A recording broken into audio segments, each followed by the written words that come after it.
ប្អូនកំពុងចង់បានខ្សែក្រវ៉ាត់រឹតចកែឥឡូវនេះខ្សែក្រវ៉ាត់រឹតចកែរបស់ជប៉ុនមានប្រូម៉ូសិនថ្មីតម្លៃថ្មី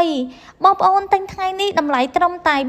$1.20ថែមបាន4មុខភ្លាមមានថែមពងខ្យល់ជំនួយឆ្អឹងខ្នងមួយនិងបន្ទះម៉ាស្សាខាងក្នុង3មុខមានបន្ទះស្អំកម្ដៅត្រជាក់និងរក្សាសីតុណ្ហភាពទិញឥឡូវនេះចំណេញខ្លាំងមែនទែនបងទិញខ្សែក្រវ៉ាត់ចកែមួយថែមជូន4មុខនេះភ្លាមបងប្អូនទិញឥឡូវនេះហ្វ្រីសេវាដឹកឲ្យអីវ៉ាន់ទៅដល់ដៃចាំទូទាត់លុយអត់វេលុយមុននេះបងធានាជួននៅសុវត្ថិភាពនិងទំនុកចិត្តជួនអតិថិជន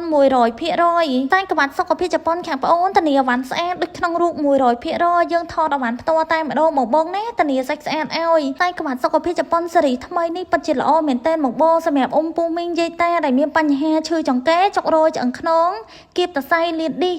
បងអាចប្រើជាមួយនឹងខ្សែក្រវ៉ាត់របស់ជប៉ុននេះបានធានាអីវ៉ាន់ល្អជូនបងប្រើឲ្យបាត់ឈឺចង្កេះ100%ខ្សែក្រវ៉ាត់រឹតចង្កេះរបស់ជប៉ុននេះល្អមែនទែនបងសម្រាប់អ្នកដែលគាត់ទៅតាវះកាត់ហើយក៏គាត់អាចប្រើបានភ្លាមនេះបងវាជួយការពារឆ្អឹងខ្នងយើងនិងការពារឆ្អឹងចង្កេះយើងបានល្អមែនទែន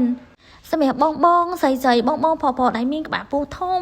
ក្បាលពោះកប៉េងកប៉ោងសល់សបុកពោះធំណាបងប្រើហើយរឹតហើយស្រកខ្លាញ់ក្បាលពោះ100%បងខ្សែក្រវ៉ាត់សុខភាពជប៉ុននេះស្រួលប្រើមែនទែនបងយើងប្រើពាក់ប្រចាំថ្ងៃបានណាបងអាចពាក់ក្រវ៉ាត់ធ្វើការក៏បានយកពាក់យប់គេសម្រាប់ក៏បាននេះបងខ្ញុំមានជាវីដេអូបង្ហាញពីវិធីប្រើជាមួយនឹងប្រទេសម៉ាស្សានៅខាងក្នុងដែលខាងប្អូនមានឲ្យទៅបងណាគឺយើងប្រើឲ្យមានប្រសិទ្ធភាព100%បងចង់បានតម្លាក់លេខបុកទីតាំងឥឡូវនេះហ្វ្រីសេវាដឹកឲ្យអវ៉ាន់ទៅដល់ដៃចាំទូទាត់លុយអត់វេលលុយមុននេះបងទិញខ្សែក្រវ៉ាត់ចកេះមួយតម្លៃ